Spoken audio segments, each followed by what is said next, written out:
Can you see me? There we go. So Okay, someone will join us now.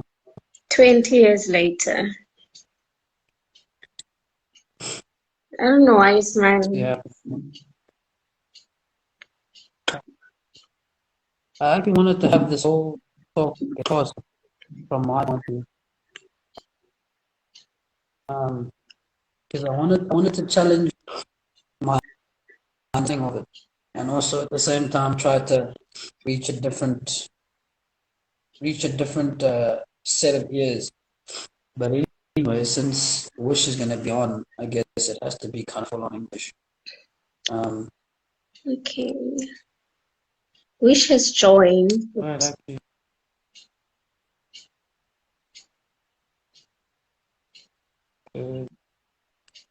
Let me start. I'll start with close, and then if he wants to join. Yeah, because you've done that. Then I'll just many a time.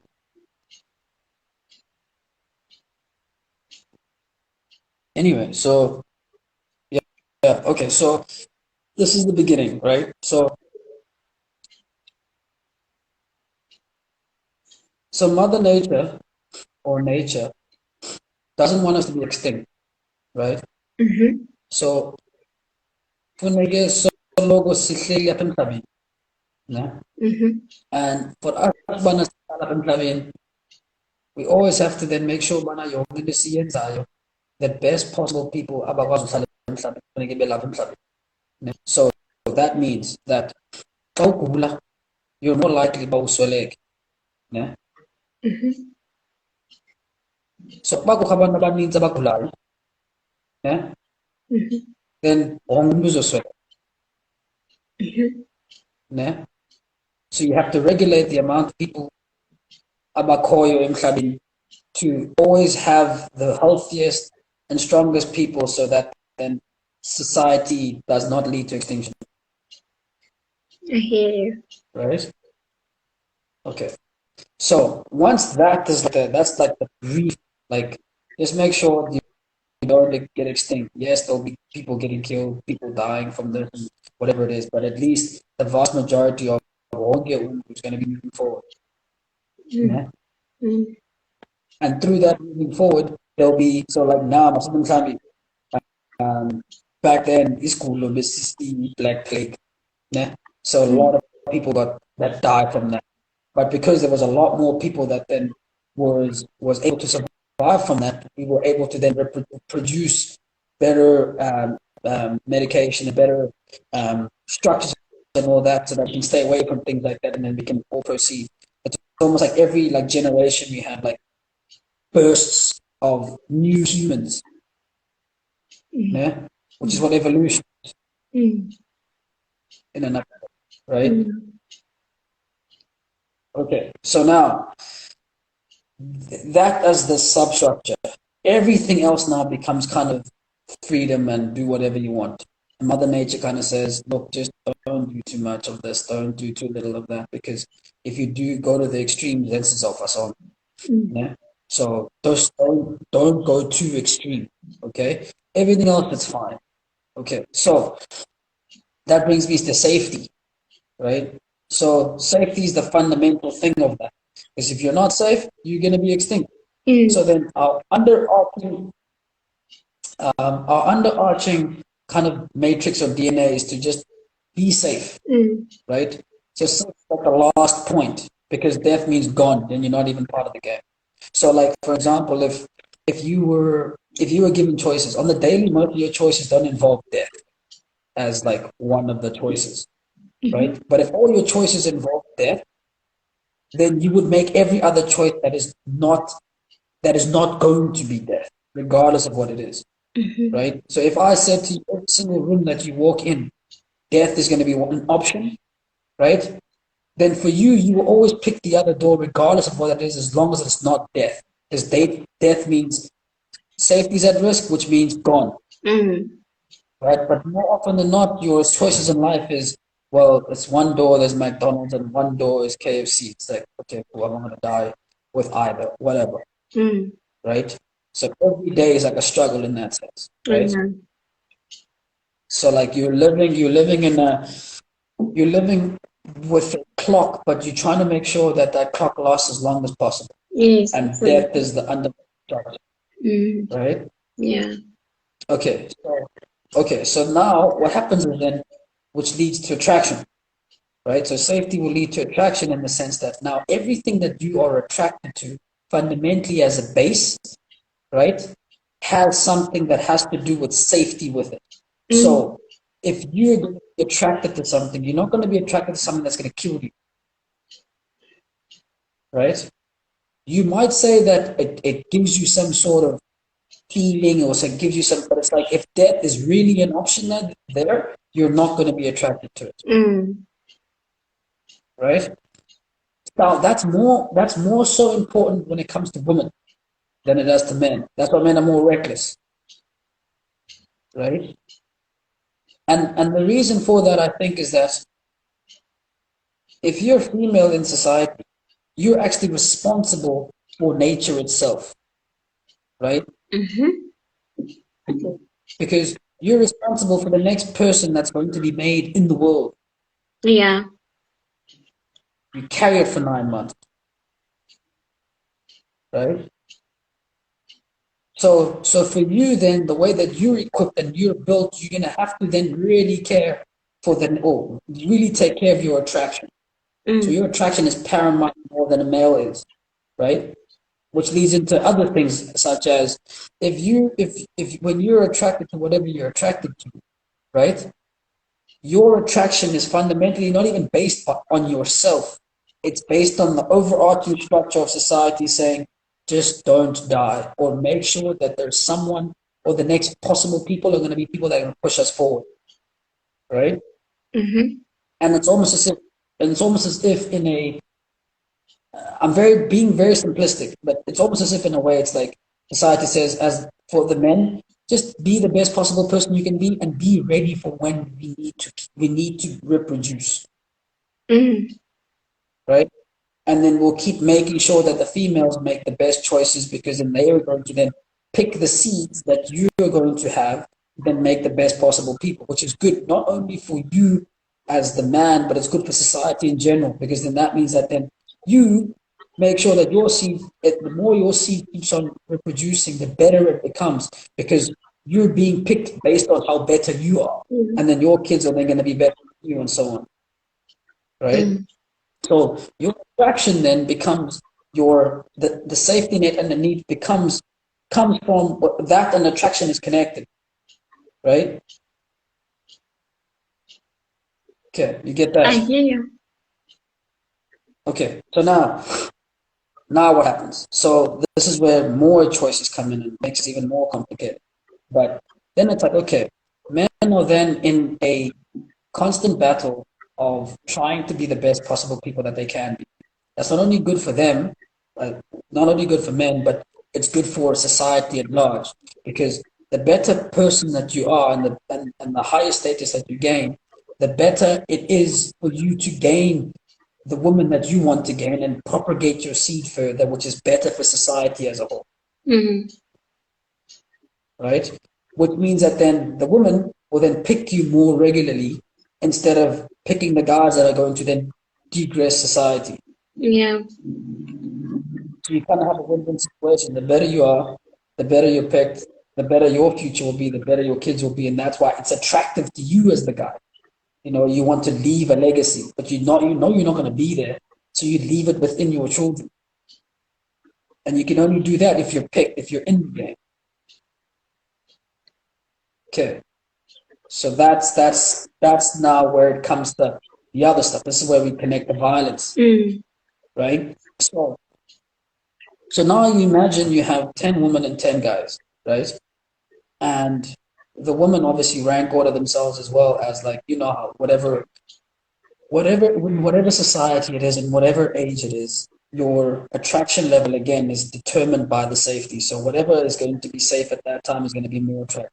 So let's say, for example, back in the day, being a gladiator, being big and strong, right, means that then you're going to be killing off monsters and all sorts of things and other guys that are going to try to kill your family. So therefore, being big and strong is actually better and safer. So therefore, for females, it's better off to pick men that are going to be big and strong because they physically need to be big and strong to protect them, right?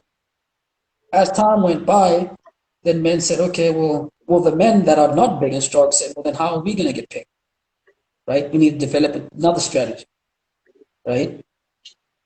And then they said, okay, well, look, so what we'll do is that we'll then just develop high-tech things that don't need physicality, and then we can kind of just press a little button, and then whatever is bad can stay away, and then that then creates safety.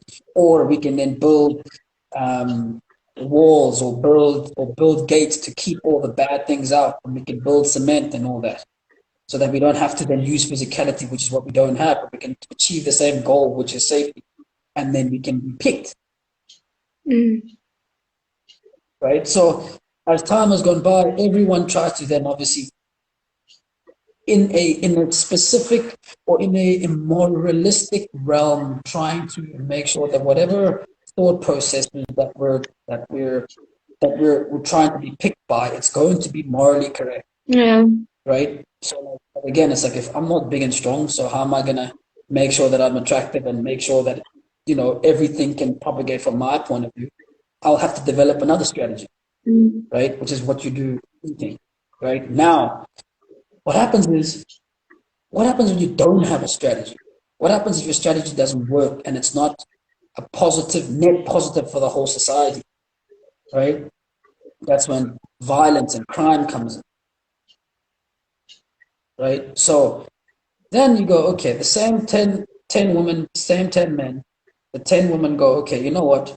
We're going to compete amongst ourselves, right? So I'm going to try to be the prettiest, because men like to look at beauty as the main kind of attraction point. As soon as they see you beautiful, whatever way, maybe it's ratio, maybe it's, nose to mouth, eyes to nose, hips to waist, nipple to breast line, whatever it is. Whatever that is, we're going to make sure that I have it, so that then I can go higher and higher in my ladder, because the higher I am in my ladder, the more attraction and the more chances of me making sure that I'm going to be picked is higher, right? And as time has gone by, it becomes just more and more sophisticated. So it goes from, well, dressing up a certain way to actually having surgery done, to actually using makeup, to actually doing everything physically to actually change the well-being of my physique, to make sure that then I'm going higher and higher in whatever I'm going to, right?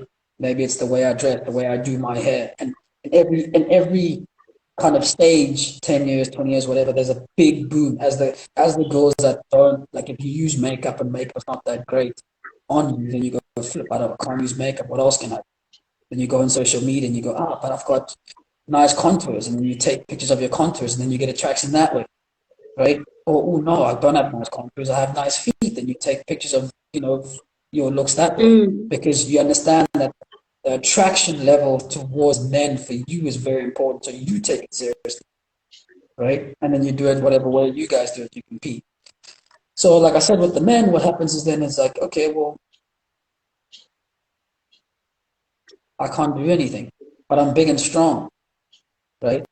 Or I'm not big and strong, but I'm aggressive, right? What do I do then? Well, turns out that I don't have to go through the long route and try and be smart, try to be strong, right? And then win the woman that way. I can just be violent. Because if I'm violent, no other guy's going to be against me. And I climb up the ladder that way, right? So it's not even, I could say a mimicry, but it's almost as if it's like a cheat code, right? But it works. That's why people do it, right? So the more aggressive guys get aggressive first towards the guys that are not aggressive, and then the guys that are not aggressive go, oh, no. I'd rather leave it. It's like a classical example would be if you go to a club and a guy wants to take you out, right, and say, okay, cool, let's go home. And another guy comes and says, look, I'm going to be aggressive and I'm going to scare this guy away. He's going to get to a point where he says, safety. No, I'm not here. I cannot be in the game. So this guy's aggressive, I'm going to be gone. He wins the girl that way. Or none of you win the girl, right? Which means he still keeps his status. Yeah. Right? Because you don't win advance over him. So then it's like, well, violence actually works. Right? So it works not only in the sexual, in the sense of, again, sexual selection, but it actually works in the sense of life, in the sense that people don't take people take you more seriously if you're capable of violence.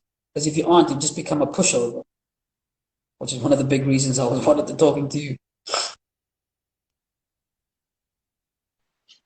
Sorry. Anyway, too much for the net. Anyway, so yeah, so it turns out that if you actually are aggressive or can be aggressive, right, then people don't don't treat you as a pushover. So it's actually a good positive, right? But if you're overly aggressive, you can also be a problem. Like if you're overly beautiful, if you overly use makeup, or if you overly just look like you're not in shape in terms of whatever contours you are, it can be a problem. So you kind of like you want to be at the extremes, but you don't want to stretch them too far because when you stand out too much, and then no one wants to be with you. Because if you stand out too much with violence, you go to jail, and then you're not in the game anymore, right? But if you stand out too much in beauty, then people say, ah, you just look for attraction, and then you become one of those girls from Dubai, just around the corner.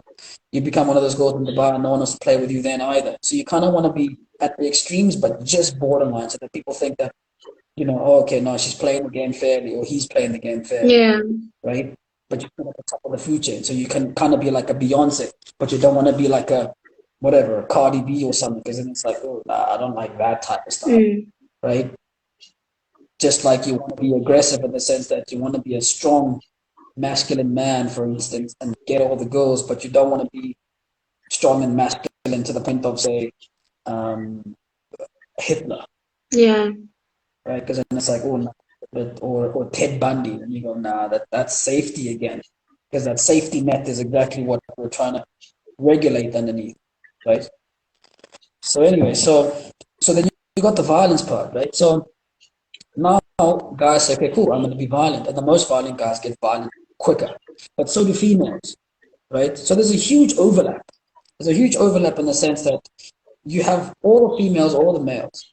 Most of the females, right, are not aggressive physically, and most of the males aren't aggressive physically, right?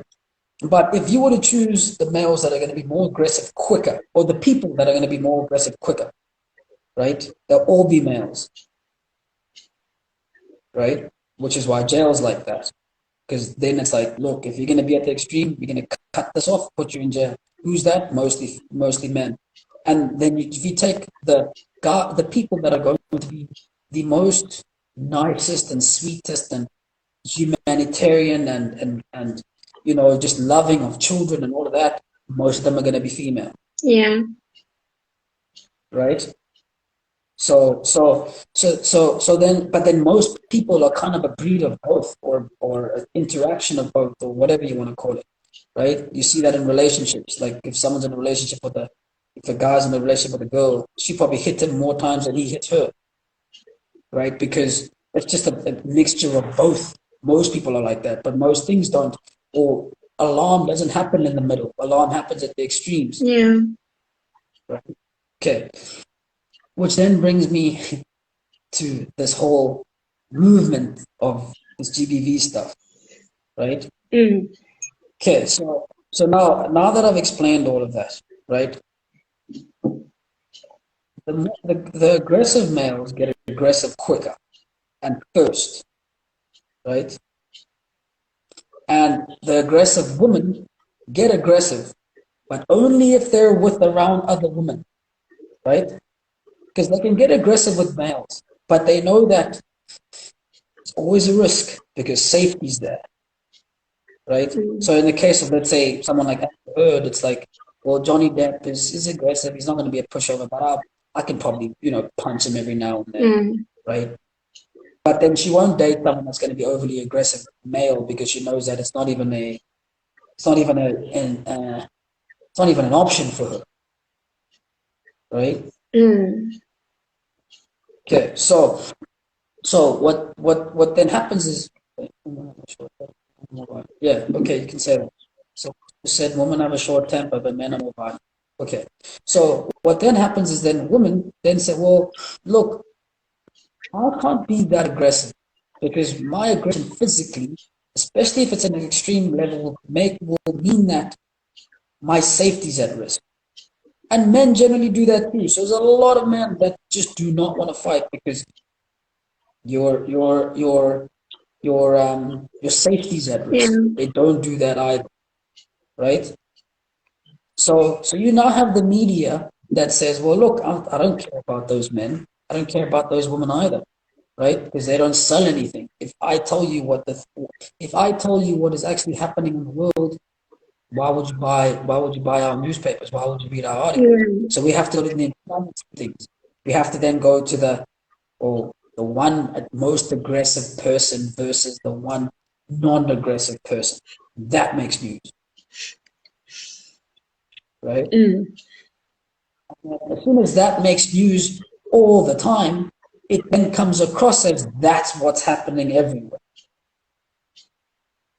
right? And you get programmed into that thought process of, why are these guys all so violent?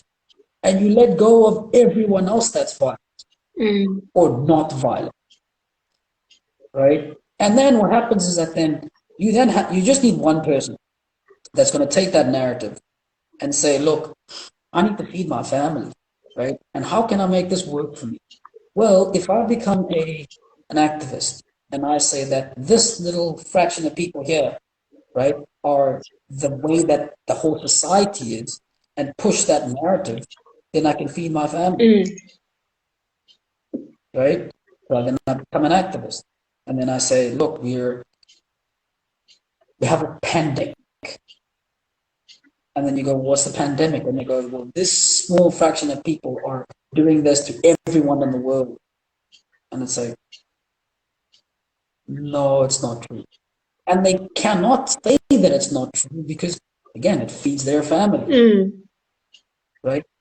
So it's like you can't flip-flop because once you flip-flop, then people go, oh, wait, what the hell? You lose your job and your family's on. So whatever way you believe the narrative that you're pushing or not, you have to push it, right? Which is why all of these things that are happening outside are happening in bursts, in 2-week bursts. Boom, something happened. Boom, let's go shame someone, and then there is validation that we are activists. But then when things need to be done, right? Because when things need to be done, you have to take the stats and actually tear them apart and find out what's happening. You then realize that actually, it's actually not like that. You go, okay, no, look, close those stats, they don't matter. And you bring it up again after 2 more months. You bring it up after 2 more months. You just keep closing those stats. Because as stats say, is that most people don't want to be violent, right? So as you push the societies to extremes, right? So poor people and rich people, right? Crime happens. Because then you look next door and you go, well, I'm working 8-hour job. This guy's working an 8-hour job, but he has a Ferrari and I don't, right? And status is important because, like I said again, safety is at the bottom. Because if you actually have more, and if you're higher up in the status, you're more likely to be in the game, right? And if anything happens, if any kind of disease or whatever happens, the people at the bottom will die off first, right? So, like for instance, COVID is one of the good examples. COVID comes, people need to lose their jobs. The CEO doesn't lose their job; it's everyone else that's working under the CEO. So therefore, that's why people want to keep advancing because it's actually safer to be up there in whatever way it is. If you're prettier, and guys say, okay, cool. Now we're not looking for girls that are going to be a 5 out of 10. If you're 10 out of 10, you're always going to be in the game. But if you're low down, you're going to get cut off the whole time. Yeah. Okay, so anyway, so now you get to a point where these people then say, this is the narrative, and this is the narrative, and then now when that narrative is there, they now have to be forced to look at they have to be forced to look at the stats, right? Because then people say, your own people will say, look, we need to change this. Like, this is terrible if it's a pandemic. How do we change it? And in order to change it, you actually have to then look at what's happening and take it for what it is, regardless of um, your own beliefs. Yeah. Right? You have to. It's like social scientists. It's like, look, man, what makes people, kill each other? It's like, is it really the fact that they're just aggressive? How do they get aggressive? Why are they aggressive? Why are they aggressive against these people and not these people? And you have to find that out. And then when you do that, you realize, actually, you know what? Most people actually aren't aggressive because most people don't actually want to be kicking and stealing and stabbing and shooting because their safety is at risk, right? So then the stats go, well, look, actually, in almost all societies, every single time where there's an increase in crime, right? Burglary and theft is at the top of that food chain, like like astronomically, because I'd rather just steal what you have, and then now I'm a higher up in that state, and my safety is not at risk, right? But when I do that, when I do steal something from you, what then happens is that then that increases all the other crimes. Because as soon as I take something from you, right, then what do you say? You go, fuck that, that's not going to happen, right? I'm going to go and take this thing back, right? And how are you going to do that? It's obviously not going to be, well, I'm going to give it to you and you're going to give it back. It's going to be a fight. And violence increases, right? So hijackings, violence, knife crimes, gun crimes, all of that increases as a result of all the other crimes, as a result of the inequalities that happen, right? And men are at the top of that food chain when that happens, right? Because men are more violent to men whenever there's crime that happens. Because there's that ladder that I was talking about again, right? So men are more violent to men in any way. Then you just have to add alcohol and add like the hard drugs. Then it just spirals out of control. Then the things that would have happened over a 4-year span happen in a 1-year span, right? It's like if you're gonna fight me today, if we were on a normal day, our argument would take 5 minutes. But if we're both drunk, it'll probably take a minute or less, right? Which is why most crimes happen when people are drunk or they're intoxicated in drugs or whatever it is, right? And more often than not, that's men against men. Okay? So all the other crimes increase as a result. Okay? Okay. Then you have, proportionally, as I said again, you have then the sexual crimes that increase. And you have the crime against children, and you have crimes against women, from everyone, from males, from females, everyone just increases in crimes. But the guys that are going to be more aggressive first will be aggressive to everyone, right? So now what's happening with this whole narrative is that we're looking at that little structure there at the bottom that says, okay, crimes against women has increased, let's say 20%, whatever it is. It's actually even increased like 1 point something percent. And then we say, cool, we're going to talk about that. And that's going to be the narrative of all the stats. So what is important about that is the fact that it's not even just a lie, right?